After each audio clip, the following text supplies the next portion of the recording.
Bien, buenas noches, saludos a todos nuestros estimados amigos que hasta ahora se conectan al canal Radio Aventura para conversar con un visionario en el mundo de investigación, como el doctor Enrique Álvarez. Bienvenidos a todos ustedes a este segundo episodio. Así estamos, el espacio donde desenterramos el pasado para entender nuestro presente y proyectar nuestro futuro.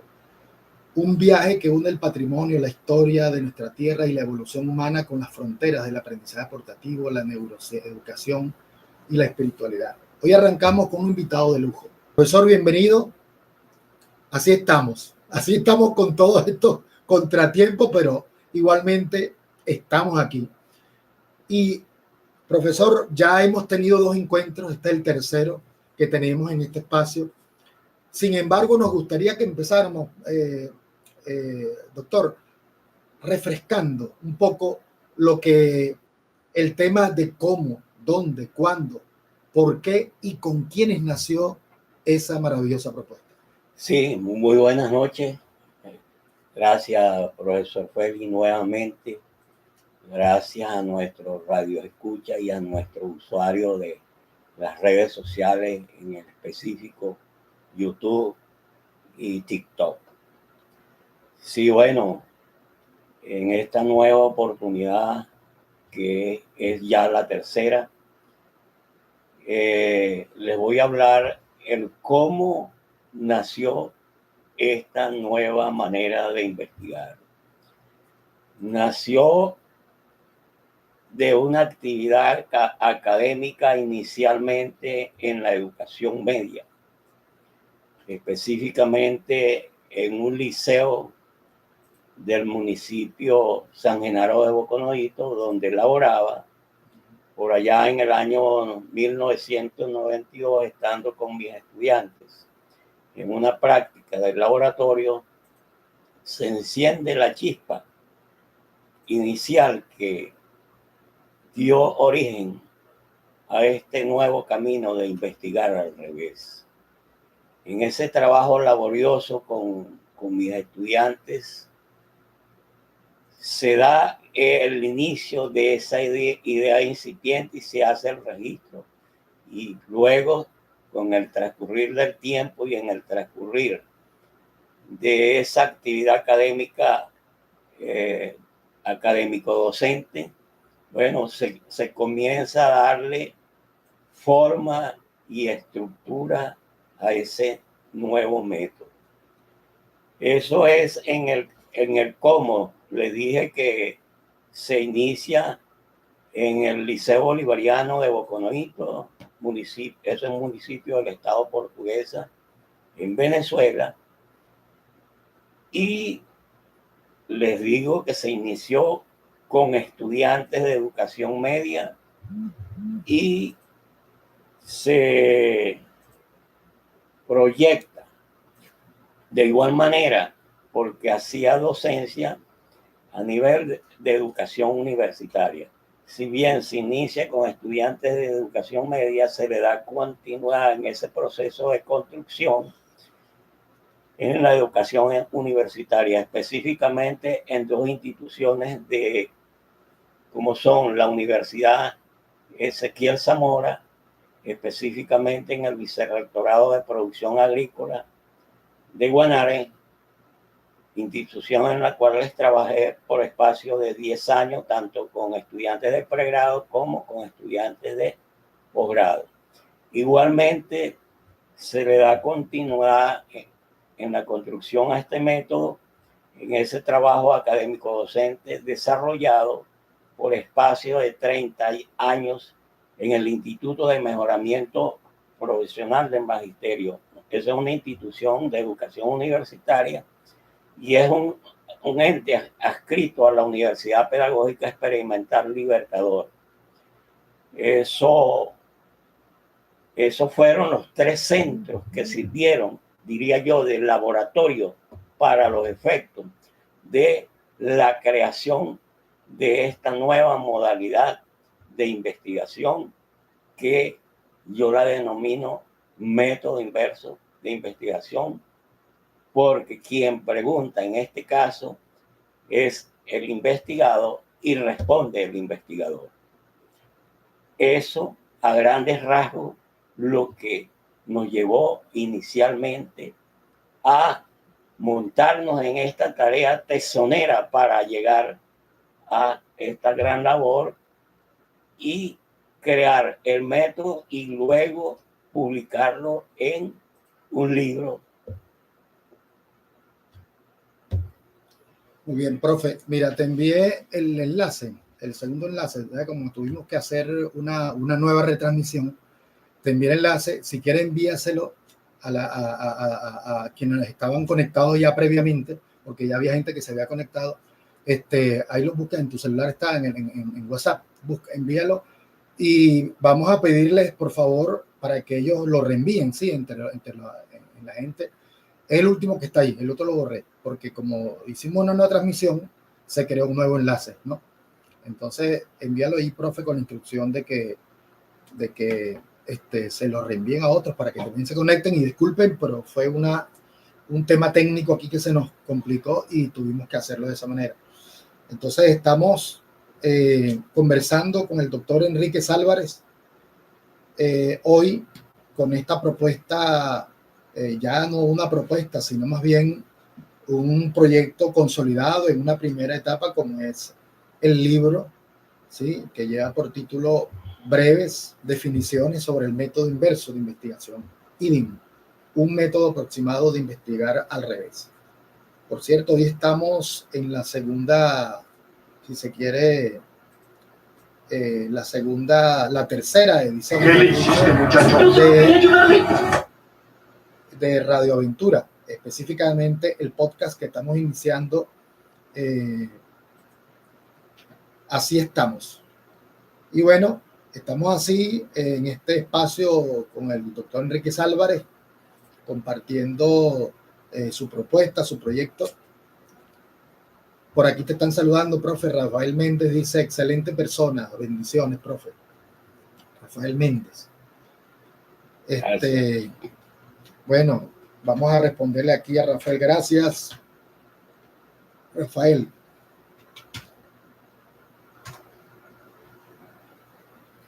A ver, ¿quiénes más están conectados por allí? Bueno, Rafael se conectó y se quedó con nosotros.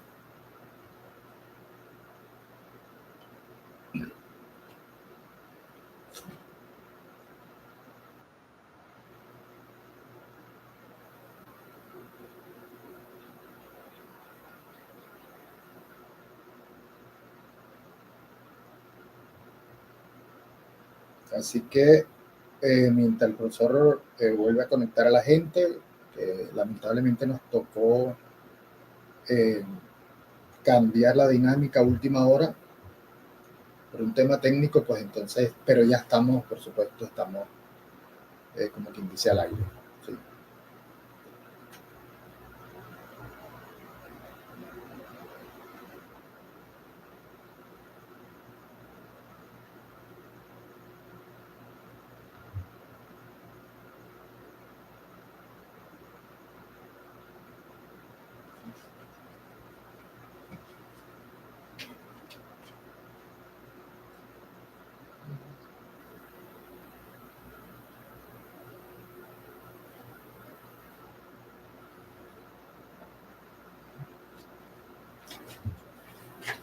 Sí, estoy conectando aquí con la gente. Aquí acepté aquí la...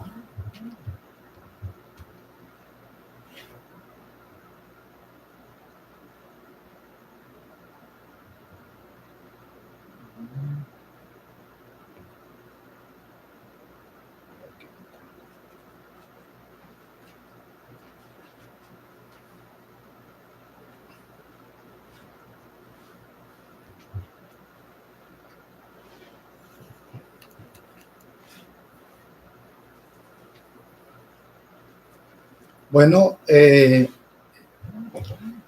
son ya las 7:30 de la noche, 7:30, compartiendo con ustedes en este espacio. Recuerden que estamos iniciando una nueva propuesta, el podcast Así Estamos, y hoy pues está el doctor Enrique Álvarez con nosotros, con ese proyecto que ya dio como resultado el bautizo del libro, que va a ser una primera etapa. Ya él nos va a estar dando más detalles acerca de este logro tan importante, que de seguro va a tener. Ya estaba planificándose una segunda etapa del libro, y que él mismo va a ser, si se quiere, ya una continuación más profunda de eso. Por eso le corresponde, por supuesto, al profesor darnos los detalles. Por ahora, recordarles que Así Estamos es una propuesta donde buscamos escudriñar en nuestras raíces, en diferentes áreas como la arqueología, la educación, el espacio que tiene que ver con el patrimonio cultural, y también conectar eso con lo actual, ¿sí?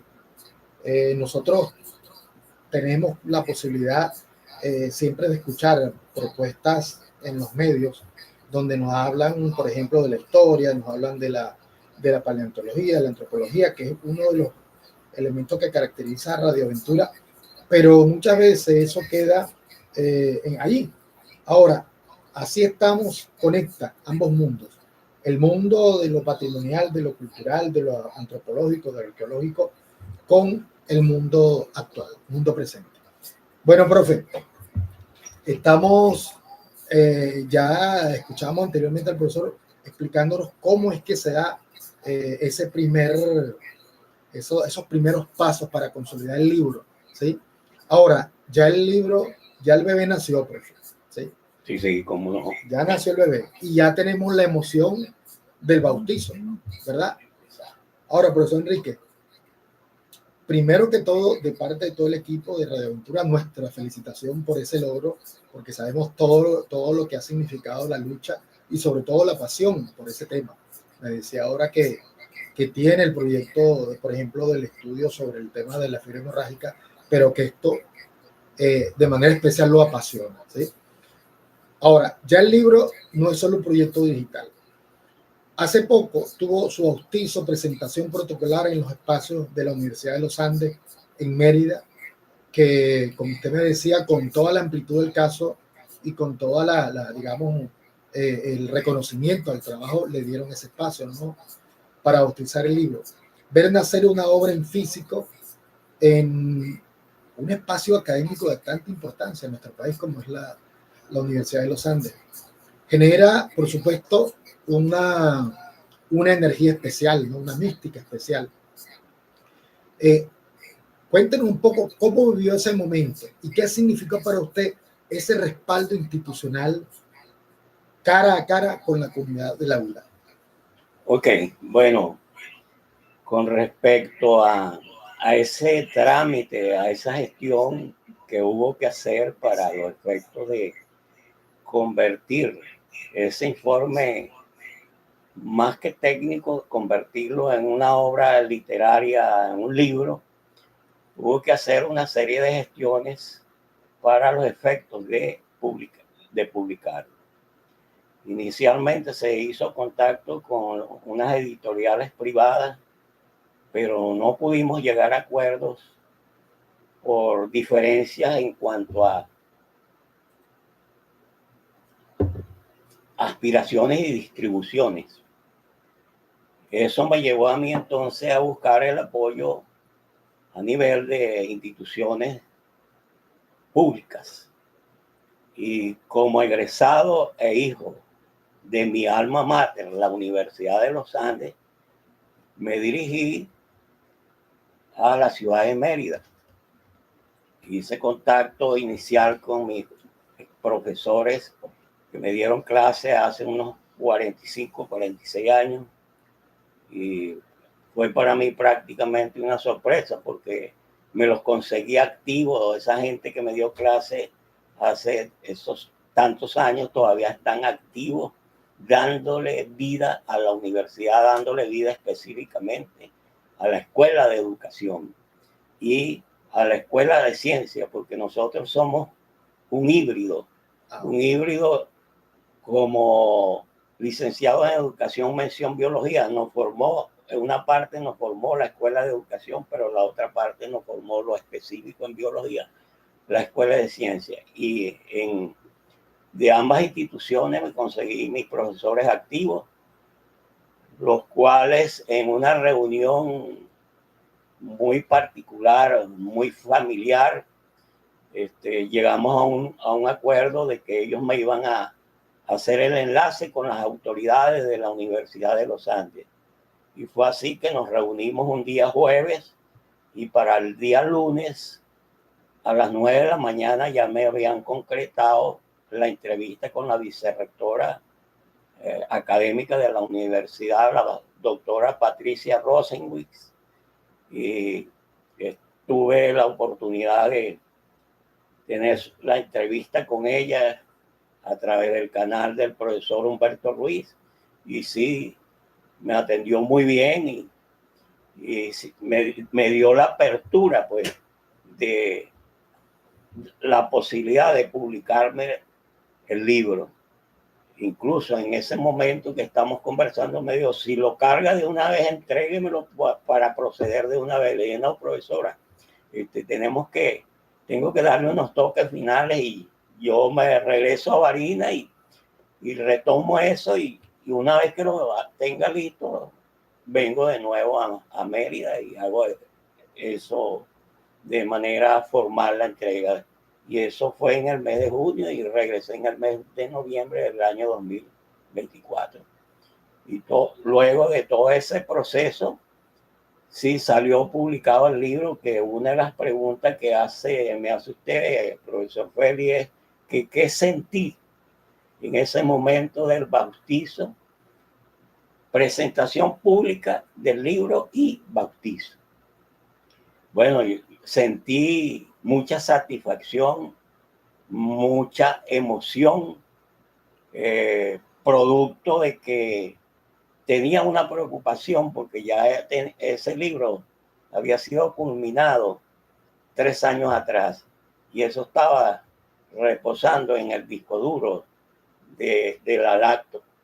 Entonces yo tenía preocupación porque, bueno, lo más práctico y lo más seguro en la vida es morirse y que eso se fuera a quedar ahí en el disco duro. Por eso sentí mucha emoción el día que estábamos en la universidad, en el Salón Rojo de la Universidad de los Andes, bautizando el libro, en los cuales las madrinas, la profesora Patricia Rosenwitz, la profesora María Teresa Selvi y la profesora Montilla, fueron las madrinas y fueron las que hicieron el bautizo al libro con flores. Eso, además de sentir emoción, sentí mucho agradecimiento de parte de la Universidad de los Andes, en el sentido que fue esa institución la que dio la apertura de esa ventana para poder hacerle llegar el libro a la comunidad investigadora, tanto local, nacional e internacional. Bueno, eso en atención a esas dos interrogantes, profesor. Pues. Muy bien, profe, muy bien. Bueno, imagínense, estamos hablando de una universidad pionera en la investigación, de una universidad que en el tema de la publicación también tiene una importante trayectoria. Ahora, profe, ya vamos a empezar a entrar en el terreno que no hemos tocado mucho en la entrevista, en los encuentros anteriores, ¿no? Que ya meternos en el libro, ¿sí? Vamos a entrar en el libro. Y viendo el libro, aquí entramos en el contenido utilizando los fragmentos, digamos, de ese que uno puede extraer, ¿no? Cuando lo revisa,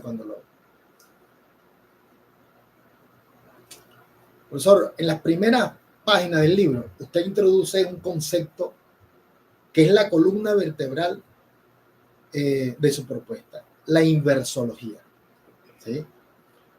Para la gente común que nos está viendo, y que asocia la filosofía con algo denso, ¿sí? ¿Cómo nos explica que generar datos al revés, donde el investigador es el que informa y el investigado es el que pregunta, es capaz de revelar el fenómeno como un asombro verdadero, ese proceso? Ok, les voy a hacer referencia a la inversología, de acuerdo a la experiencia y a esa documentación que tuve que realizar, el documentarme. Logré precisar que todo método se desarrolla mediante un proceso técnico. Y ese proceso técnico se materializa a través de fases o etapas. Pero ese proceso técnico requiere de un piso, requiere de una base. Y es esa base la que le da el soporte y le da seguridad al método. Esa base yo la denomino inversología. ¿Y qué es la inversología? Es una postura filosófica creada en el transcurso de un trabajo de pensamiento y un trabajo filosófico de 11 años, que en pocas palabras lo que sostiene es que ciertamente sí se pueden generar datos de manera al revés, contrario a como se ha procedido convencionalmente. ¿Por qué al revés? Porque en este caso, quien pregunta es el investigado y quien responde es el investigador. Eso es lo al revés del método, porque convencionalmente se tiene establecido o institucionalizado es que quien pregunta es el investigador y responde el investigado. Es decir, en este método se hace esa inversión y la pregunta conlleva a una respuesta y esa respuesta la emite es el investigador. Y es esa respuesta que emite el investigador la que va a conformar el dato. Pero ese dato va a estar estructurado de manera antonómica, es decir, que si bien el investigador es el que sabe del tema o del fenómeno estudiado, al dar las respuestas hay que tomarla como que es lo que desconoce el investigado. Y entonces, para efectos de registro del dato, uno tiene que registrar es el desconocimiento que tiene el investigado en función de la pregunta que hace para efectos de obtener la respuesta por parte del investigador. Eso en cuanto a lo que es la inversología. Me decía usted además que había que le llamaba la atención lo de la inversología y qué otro elemento, profesor. Bueno, cuando hablamos de inversología, profe, estamos hablando de un término nuevo. Es un término creado, en este caso, profe, en el libro. Sí, ese es un término nuevo. Okay. Ese es un constructo filosófico de reciente creación para darle soporte al proceso técnico del método. Ya, ok. La filosofía sin aburrimiento. Cuando en ese planteamiento que usted nos hace ahí, ¿sí? Esa inversología de alguna manera representa eso, esa filosofía, porque fíjense que la gente por lo general ve la filosofía como algo muy, muy amplio y denso, ¿no? Pero pudiéramos denominarlo de esa manera, por decirlo de esa forma. Sí, bueno, es bueno que yo les referencie lo siguiente. Ajá. Yo primero hice docencia. Okay. y simultáneamente en ese trabajo docente hice investigación. Okay. Eso es lo que nos permite a nosotros llegar a producir conocimiento. Quienes hacemos investigación producimos conocimiento, pero producimos conocimiento haciendo uso de técnicas, procedimientos, métodos y otros elementos más que se requieren en la investigación. Entonces, yo como investigador y como docente tuve que incursionar en ese mundo de la filosofía. ¿Por qué? Porque si yo me propuse crear el método, yo tenía que darle soporte, base de sustentación al método. Entonces tuve que incursionar en lo que es la filosofía de la ciencia y la filosofía de la investigación. ¿Qué dice la filosofía de la ciencia? Que es la filosofía que se encarga del estudio del conocimiento y de las producciones científicas. ¿Y qué nos dice la filosofía de la investigación? Nos dice que es la que se encarga o es la que crea esa teoría que nos permite hacer los procesos técnicos para generar la ciencia. Entonces, por eso es que tuve que incursionar en ambas filosofías para yo poder crear la inversología. Es decir, todo investigador genera conocimiento, genera teoría, genera ciencia, genera tecnología, pero hasta ahí. Y entonces los investigadores también debemos incursionar en la filosofía para poder crear nuestros propios procedimientos, nuestras propias técnicas, nuestros propios métodos de este lado del mundo. Cuando digo de este lado del mundo, en Latinoamérica. Y me atrevería a decir que también pudieran hacerlo la gente que están en el África. Si nosotros logramos crear nuestros propios procedimientos, nuestros propios métodos, eso nos llevaría a crear 4 cosas esenciales que necesitamos como país de este lado del mundo. ¿Qué es lo que necesitamos? Ciencia propia, tecnología propia, innovación propia e inventiva propia. Para lograr eso, tenemos que crear nuestros propios medios, procedimientos, métodos para crear eso. Si nosotros logramos crear los elementos con los cuales vamos a producir esto, sí lograríamos tener producción de ciencia, tecnología, innovación e inventos que nos haría realmente libres, nos haría autónomos, nos permitiría autodeterminarnos. Esa es la razón por la cual uno como investigador, en el caso muy particular mío, tuve que incursionar en la filosofía. Adelante. Fíjese, profe, que eso está bastante conectado con el pensamiento de Eduardo Galeano en Las Venas Abiertas de América Latina, cuando él habla de la necesidad de crear nuestra propia tecnología, de crear una educación que evite la fuga de talentos, ¿sí? Entonces, eso responde y refuerza además esa idea de Galeano. Profe, la rigurosidad, sin lugar a dudas, es un método en elaboración, ¿verdad?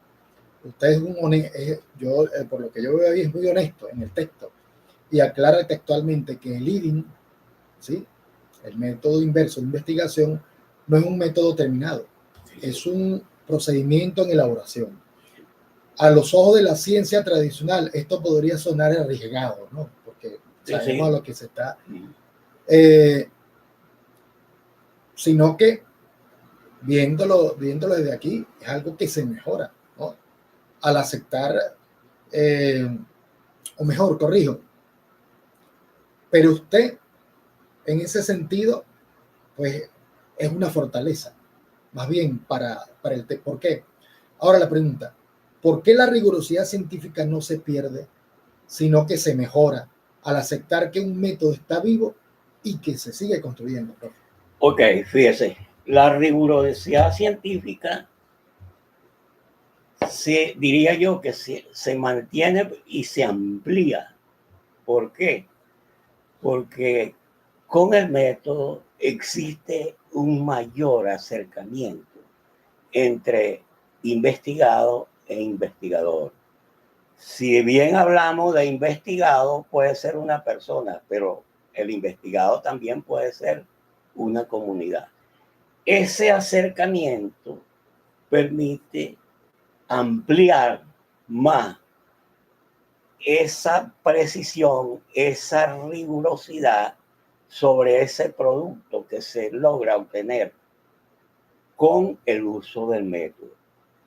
Es decir, el método, al ser usado, conlleva a ese mayor acercamiento y a ese mayor reconocimiento y valoración, diría yo, de ese saber, de ese informante que estamos investigando y que en este caso es quien hace la pregunta.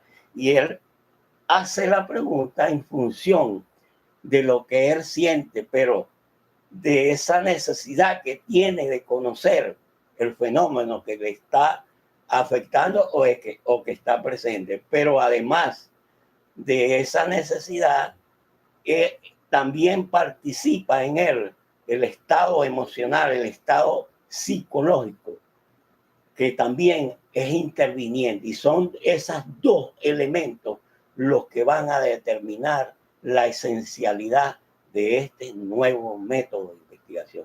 Es decir, la necesidad y el impulso psicológico. Dos elementos que caracterizan al método como un método específico. Bueno, y lo que le decíamos al inicio, para nada esta conversación y la propuesta se trata de criticar la investigación tradicional, no, más bien es justamente uno de los elementos que es la rigurosidad se fortalece, ¿sí? Sí, se fortalece con esta propuesta. Ahora, profe, la versatilidad de la propuesta.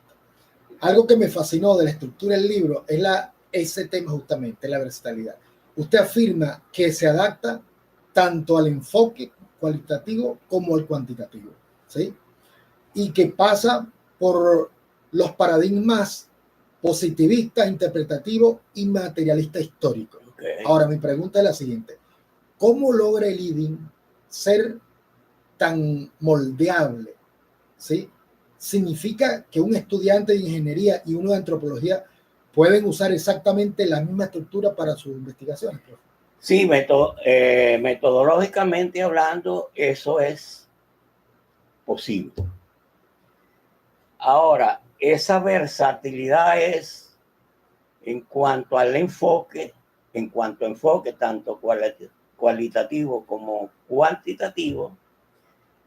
Eso fue uno de los trabajos tensioneros que hubo que hacer, porque inicialmente yo quería vincularlo más hacia el enfoque cualitativo. Pero entonces yo dije, bueno, lo estoy limitando, porque igualmente uno puede hacer un trabajo numérico cuantitativo haciendo uso del método inverso. ¿Por qué? Porque si yo estoy en una comunidad abordando, en el caso específico, la fiebre hemorrágica venezolana que afecta a las comunidades campesinas, yo ahí puedo obtener cifras, números, porcentajes, y esos son elementos cuantitativos que yo los puedo lograr levantar haciendo uso del método. Eso en cuanto a ese tipo de enfoque, yo diría que incluso el método se ajusta al método mixto, a esa mixtura que hablan algunos autores de lo cual y cuantitativo es justo y es aplicable también a ese enfoque mixto. Ahora, la versatilidad para esa maleabilidad o buen manejo del método, sí.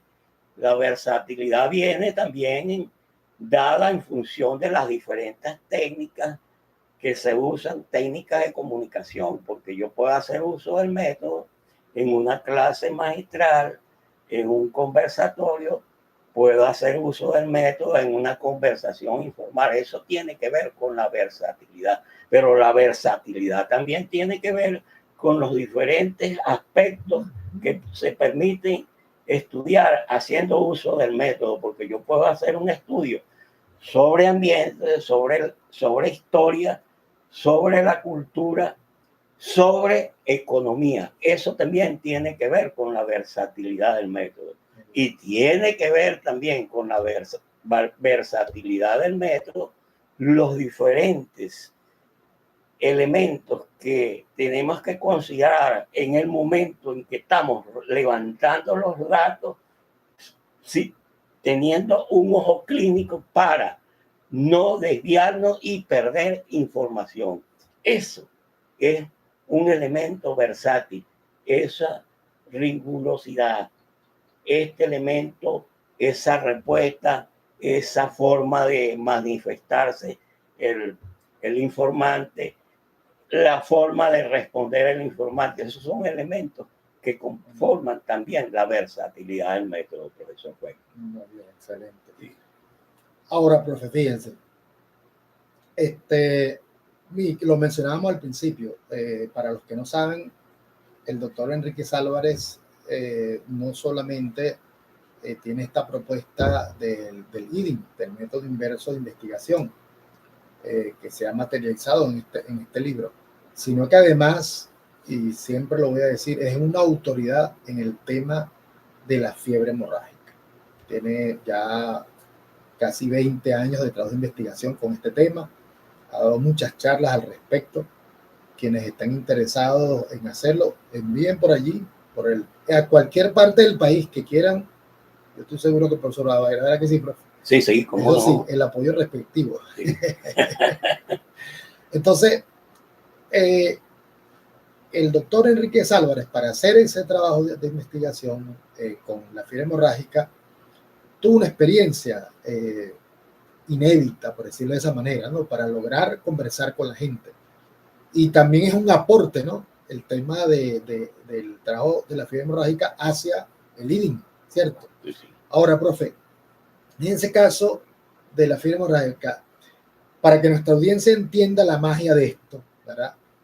Usted incluye en el libro un ejemplo real, una investigación del año 2009 sobre las vivencias de las comunidades con la fiebre hemorrágica venezolana, o virus del guanarito, como es conocido también, en Portuguesa y Barinas. En ese estudio, los campesinos terminaron preguntándole a usted cosas como: ¿usted cree que la fiebre está en la zona? ¿O qué debemos hacer? Profesor, cuéntenle a la audiencia cómo esas preguntas de la comunidad se convirtieron en los datos científicos de su investigación. ¿Qué descubrió gracias al método inverso? ¿Qué cuestionario tradicional, digamos, jamás hubiese arrojado este resultado haciéndolo solamente como lo hizo? Ok, fíjese que inicialmente les dije que el método había surgido de una experiencia docente, tanto en educación media como en 2 universidades, es decir, en educación universitaria. Pero también el método tiene su origen en un trabajo investigativo que se desarrolló en materia de la fiebre hemorrágica venezolana. Es decir, de ese trabajo investigativo se tomaron elementos que dieron soporte para la creación del método. Ahora, ¿cómo y de qué manera esas investigaciones sirvieron de soporte? Y como dice usted, profesor, ¿cómo esas preguntas se convirtieron en datos?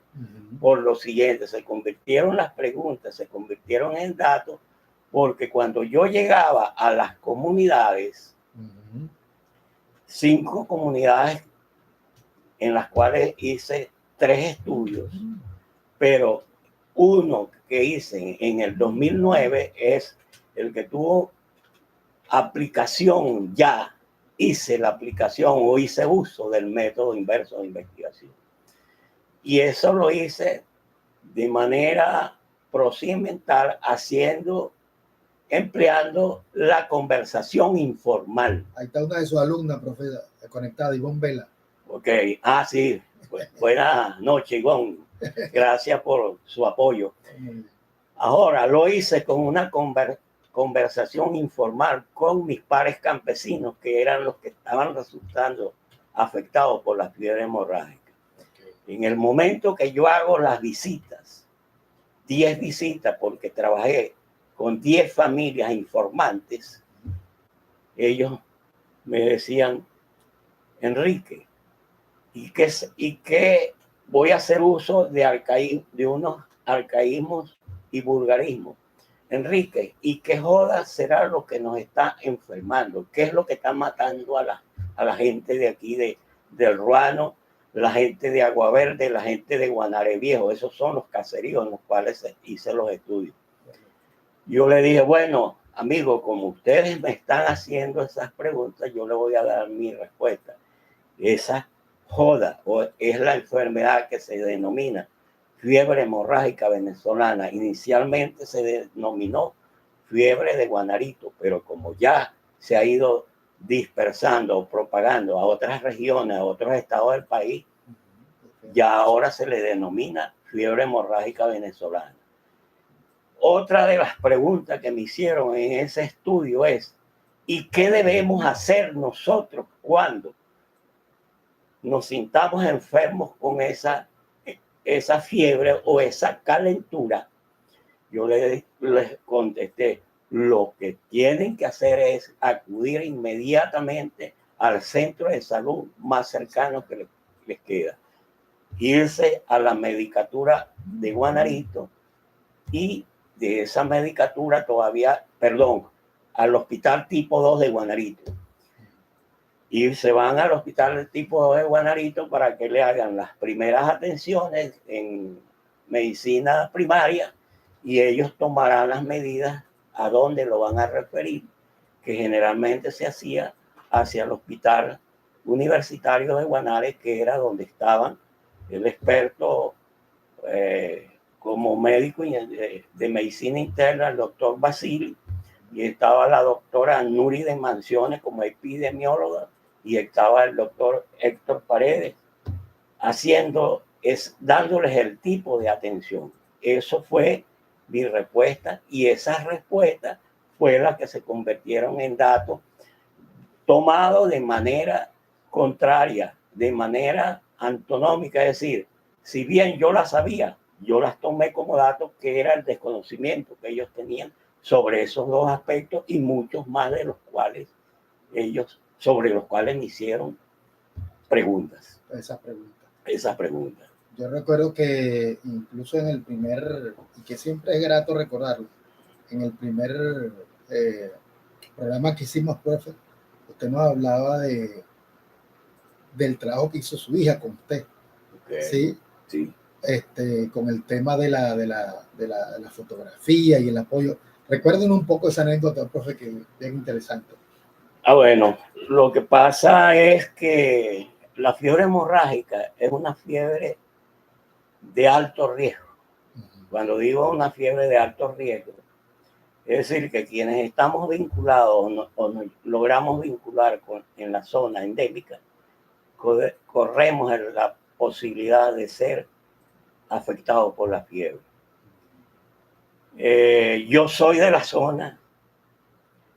Yo considero que tengo una rusticidad inmunológica porque he tenido mayor vínculo o relación con ese ambiente donde está presente el virus, y a lo mejor yo considero que tengo un poco avanzadas las defensas ante ese virus. El trabajo audiovisual y ese trabajo de registro fotográfico, yo necesitaba hacerlo, pero hice invitaciones a otras personas, a otros estudiantes que me acompañaran a la zona y no por razones de tenerle miedo a la enfermedad, no logré eso. ¿Y cuál fue mi decisión? Bueno, invitar a mi hija, a mi tercera hija, y bueno, yo mismo autoricé el permiso para llevármela conjuntamente con mi esposa. Y bueno, sí, fue la persona que se llama Erika Álvarez, la persona que me hizo ese trabajo, ese apoyo técnico de hacerme las grabaciones, de tomarme las fotos. Y bueno, una de las anécdotas que quisiera compartirle fue que habíamos acordado tener una conversación informal para ese estudio que hice en el 2009, y entonces teníamos que pasar un curso de agua, y ella andaba un poco, así con un poco de gripe, entonces yo dije, bueno, para que ella no se moje, yo llegué y me la coloqué, me la monté aquí, y entonces cuando doy el primer paso para pasar ese curso de agua, metí el pie en un hueco, bueno, y ahí nos fuimos y caímos los dos. Ay, y entonces ella se puso muy nerviosa porque se puso nerviosa porque ella pensaba que el virus estaba en el agua y que de esa manera ella se iba a enfermar con la fiebre hemorrágica. Claro. Eso es una anécdota que vivimos tanto mi hija, que era el apoyo técnico, como mi persona. Profe, revisa tu celular, ve al WhatsApp que alguien te hizo una pregunta y te la envié por YouTube. Alguien que te está viendo, ya te voy a decir quién hizo la pregunta. La hizo Tibisay Saavedra. Te hace esa pregunta, la tienes en el WhatsApp. Entonces pudiera decir que estaba bajo el paradigma sociocrítico, pero también está enmarcado en el paradigma constructivista, exactamente. Tibisay Saavedra. El paradigma sociocrítico permite hacer cambios en las comunidades, transformar las comunidades. Y el paradigma constructivista permite construir el propio conocimiento. Si lo hacemos desde el punto de vista pedagógico, el alumno hace su revisión y él hace su propio conocimiento. Pero en este caso es en materia de investigación, quienes andamos en ese proceso, hacemos la construcción de los resultados en materia de fiebre hemorrágica haciendo uso del método Tibisay. ¿Qué tiene que ver el paradigma sociocrítico? Bueno, porque de esos 3 trabajos que se hicieron en materia de fiebre hemorrágica, se derivaron unas propuestas educativas para los efectos de, primeramente, educar, en este caso, capacitar a los maestros y profesores de escuelas y liceos rurales para hacer ese cambio de percepción y de visión y de postura que ellos pudieran tener con respecto a la enfermedad, y eso transmitírselo a sus estudiantes. Por eso es un cambio que nos permite, que es posible a través del paradigma sociocrítico. Pero también de ese trabajo investigativo surgió un conversatorio para los efectos de darle en este caso, esa instrucción a los pobladores de la comunidad. Y al instruirse, ellos se apropiarían, incluso ya yo he hecho algunas experiencias de ellos, y se apropian de ese conocimiento. Y al apropiarse de ese conocimiento, ellos van a tomar una postura de mayor comprensión y prevención de la enfermedad. Eso, Tibisay, con respecto a los 2 aspectos o los 2 paradigmas que tú tocaste. Muchas gracias por tu pregunta, Tibisay. Muy bien, por supuesto. Eso le da más riqueza y profundidad a la información. De seguramente hay gente que esto les ayuda a entender mucho mejor la propuesta. Y gracias por estar ahí conectada con nosotros a través de YouTube, de TVSite. Igualmente a quienes están, a Duval García, a Joan Delgado, Omaira, Viscardi, que están, Sharon, que están conectados, están aquí arriba con nosotros, al doctor, DJ Zambrano, a Tuton Game, en fin, a todos ustedes, gracias por estar conectados. Profe, ya coloqué en los comentarios, tanto de TikTok como de YouTube, el enlace del libro, ¿sí? Okay. Ese enlace que estoy colocando allí, para quienes lo están viendo, ese es el enlace para que ustedes vayan a la página de la Universidad de los Andes y puedan descargar el libro, porque es gratuito. Ahora, y con eso, y eso tiene que ver, profe, con la siguiente pregunta, ¿verdad? Ya, obviamente, como les decíamos, y eso lo anunció el profesor en el programa anterior, el tema de que el libro es libre, profe, está a disposición de la gente. Muy bien, lo pueden descargar, ahí está el enlace que les estamos colocando. Pero detrás de cámara, usted nos adelantó una primicia, ¿sí? Por decirlo de esa manera. Aquí entre nos y hasta donde pueda llegar la gente que nos sigue digitalmente, ya sabemos que breve definiciones es apenas la punta del iceberg, ¿sí? Es el inicio. Sí. Y sabemos que esta primera parte, ¿verdad? Que se está, aparte de eso hay algo que se está cocinando, ¿no? Que es como una especie de continuación. Profe, ¿qué nos puede adelantar usted de esa segunda entrega? ¿Hacia dónde se dirige el método inverso en esa continuación del proyecto? Ok, muy importante esa pregunta, profesor Puebli. ¿Por qué? Porque voy a comenzar por decirles que esta entrega que se está haciendo con este libro se denomina breves definiciones sobre el método inverso de investigación, un modo alternativo de investigar al revés. ¿Por qué se lanzó el libro del método con ese título? Producto de que cuando se va a hacer el registro del ISBN, se consiguió que ya existía un registro con el título de método inverso. Eso les dije antes que no es un método terminado, es un método que está en construcción. ¿Por qué? Porque en toda esa documentación que tuve que hacer para los efectos de lograr validar el método, conseguí que hasta ahora nadie ha validado un método. Solo los métodos se validan en el transcurrir del tiempo y en el uso que hacen los investigadores de los métodos. Eso es lo que conseguí en la literatura. Sin embargo, yo pienso que eso es un trabajo único, inédito, diría yo, el que se está haciendo, porque en este caso yo sí estoy validando el método.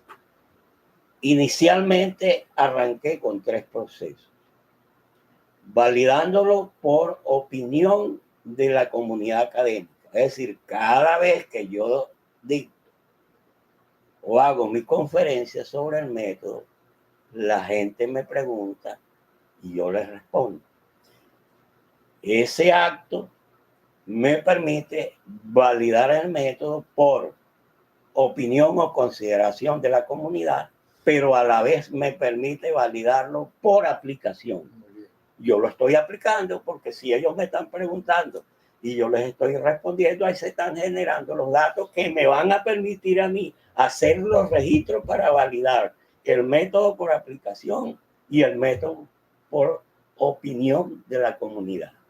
Yo arranqué con esos dos procesos, más estoy con un tercer proceso que es el proceso de validación por juicio de expertos. Ya tengo seleccionados los 3 expertos. Estoy en el proceso de elaboración del instrumento que se va a emplear, que emplearían ellos para hacerme la valoración del método. Eso es por indicación de ellos, porque no existe un instrumento, un elemento procedimental para hacer la validación. Entonces ellos me dijeron, ¿cómo no?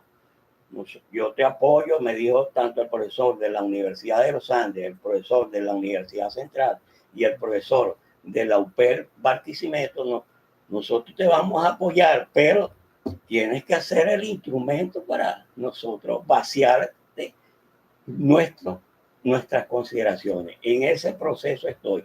Y el ahora producto de esa serie de conferencias que he dictado, está saliendo un cuarto elemento para validar el método.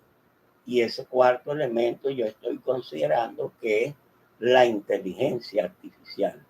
Porque si bien después que yo comencé a hablar del método públicamente como universidad pionera, que fue la UNEYEC, que fue la que me abrió el espacio a través de la intermediación de Ivonne Vela, una exalumna que creo que está por ahí conectada. Sí.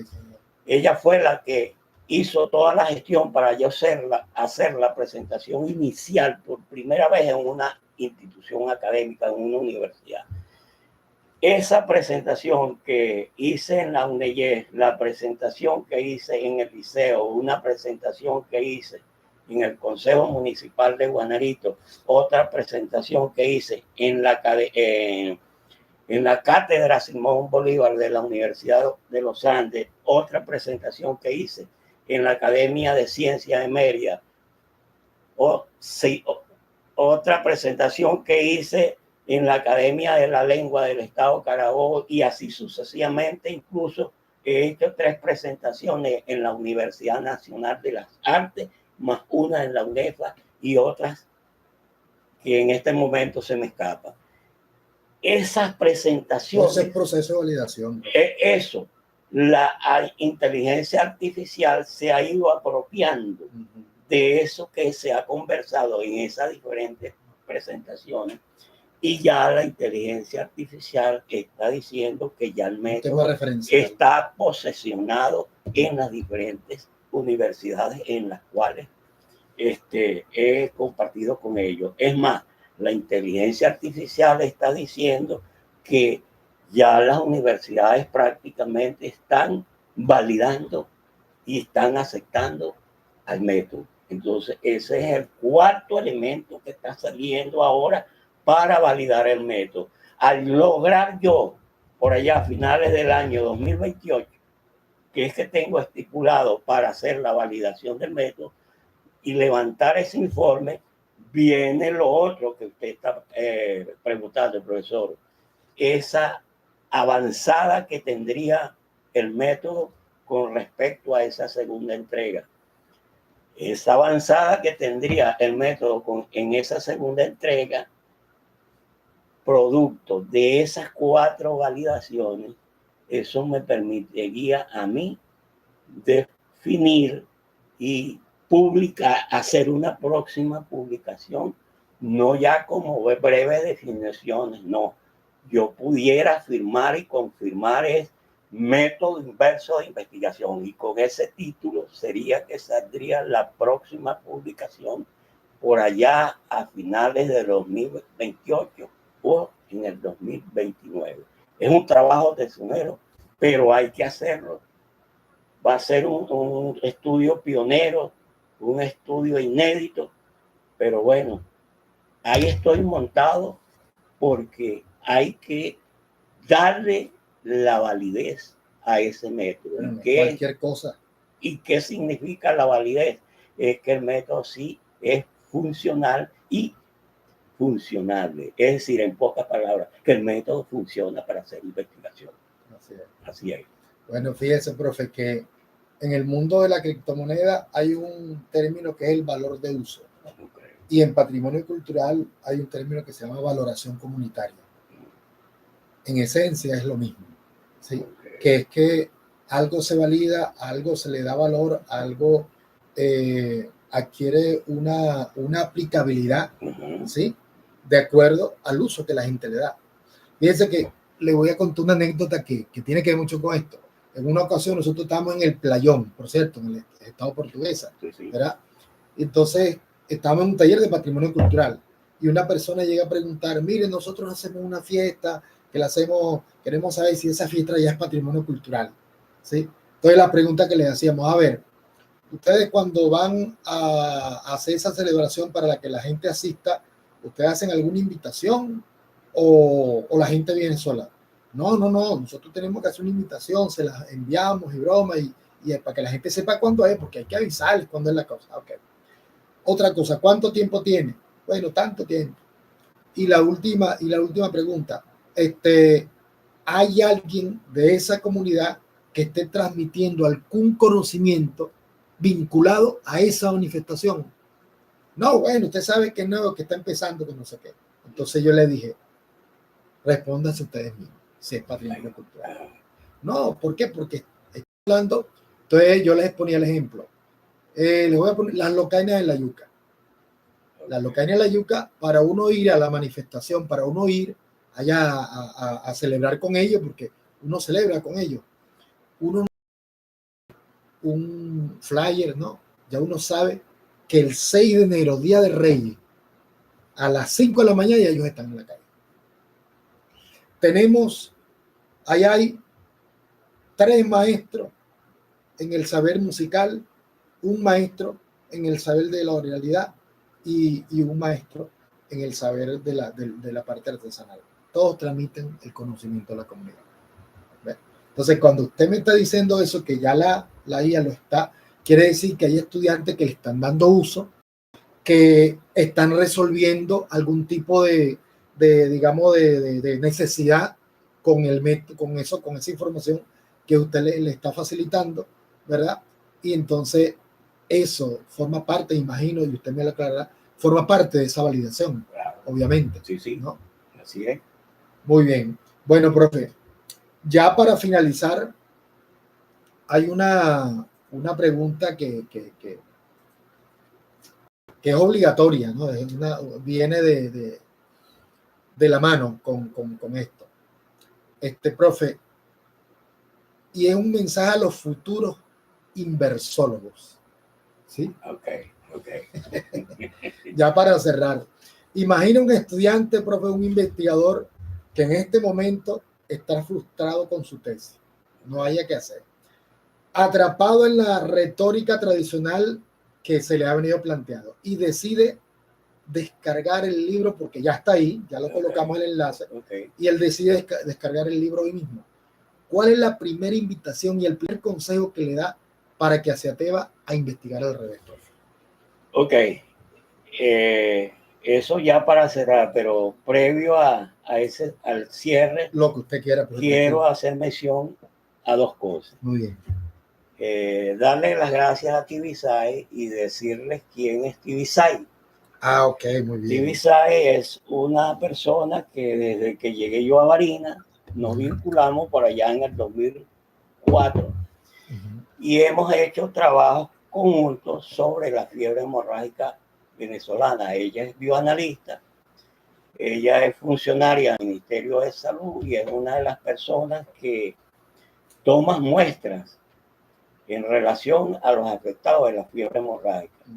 Actualmente estamos trabajando en un trabajo de grado de maestría en salud pública que ella está realizando y hay ese vínculo.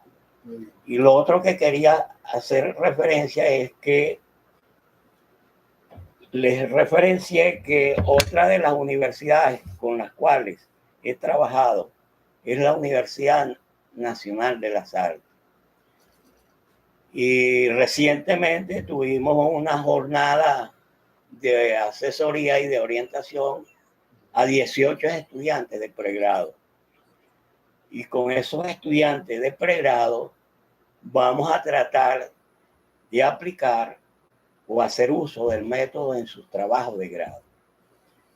Le voy a dar mi disculpa a la profesora que me está apoyando eso, que no me recuerdo en este momento el nombre, pero es una profesora de la Universidad Nacional de las Artes que se interesó en una actividad que hicimos en la Casa de la Cultura y me invitaron para que les apoyara y les asesorara y les asistiera, diría yo, a la larga, en desarrollar algunos trabajos con el método inverso de investigación con sus estudiantes de pregrado.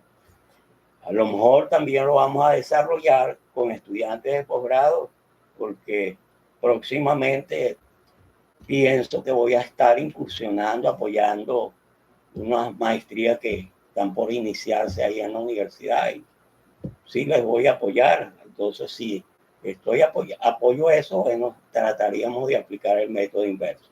Ahora, para los efectos de cerrar, ¿qué le diría yo a ese estudiante que se encuentra angustiado para desarrollar su trabajo de grado? Yo lo que le voy a decir es, primeramente, como ya se le hizo llegar el link para los efectos de bajar el libro, por favor, revise ese libro, estúdieselo. Y lo otro que le voy a decir es, atrévase a usarlo. ¿Por qué? Porque el método es de uso y es de desarrollo sencillo y ameno, porque es sobre la marcha, es en el vivir diario de ese pedagógico, de esa acción investigativa. No es un método rígido, es un método flexible, porque yo puedo levantar mis datos conversando informalmente con las personas y ahí estoy haciendo uso. Esa es la invitación que yo le hago a ese estudiante. Ahora, si quiero ya para cerrar, decir lo siguiente. Yo digo que el método inverso de investigación es un método alternativo a los métodos convencionales que existen. Se está presentando el método como una alternativa más para hacer investigación, pero con la consideración específica que se hace de manera al revés o de manera contraria. Esa es la diferencia que hay, pero pueden funcionar los métodos convencionales con este método que está resurgiendo. Eso como elementos de cierre de esta entrevista y darle de nuevo las gracias al profesor Félix Díaz por esta nueva oportunidad, por abrirme este escenario, esta gran ventana para yo poder hacer llegar el conocimiento del método inverso de investigación a quienes puedan interesarse por él y ofrecerles mi asesoría particular. Ya ellos pueden me pueden vincular por el WhatsApp y me pueden vincular también por mi correo que tengo. En algún momento se los tengo que hacer llegar. Les ofrezco mi apoyo para las asesorías que requieran a los efectos de hacer uso del método inverso de investigación. Muchas gracias, profesor Félix. Gracias a usted, profe. Y bueno, no sé si tiene alguien más a quien quisiera agradecerle por todo este trabajo, por las publicaciones. Igualmente el espacio está abierto. Bueno, sí, agradecerle en específico de nuevo a mis estudiantes del Liceo de Boconoito, a mis estudiantes, digo yo porque uno como docente se apropia de los estudiantes, a mis estudiantes de la UNEYES, con la cual trabajé 10 años, es decir, trabajé desde el año 90 al año 2000, y a mis ex estudiantes del Instituto de Mejoramiento Profesional, con los cuales trabajé desde el año 89 hasta el 2022. Darles las gracias porque ellos fueron los pioneros, fueron el gran laboratorio que me permitieron hacer ese trabajo, ese proceso técnico del método y ese trabajo filosófico. Muchas gracias, mis estimados exalumnos. Muy bien, profe. Bueno, igualmente de nuestra parte, agradecidos por acompañarnos. Recuerden, ya tienen el enlace en los comentarios en el canal en TikTok Radio Aventura y también en el canal de TikTok en YouTube. Gracias a todos ustedes, a la amiga Ivonne que estuvo por allí, también al compañero Miguel David, que estuvo un buen rato acompañándonos también, y por supuesto en YouTube nuestra compañera Tibisay, y bueno, quien por aquí te desea, profe, felicitaciones y muchos éxitos, Tibisay Saavedra. Gracias a todos, un gran abrazo y bueno, estaremos por supuesto nuevamente en este espacio, que estoy seguro que esta no es la última conversa con el doctor Enrique Álvarez, estoy seguro que habrán otras. Cuídense muchísimo.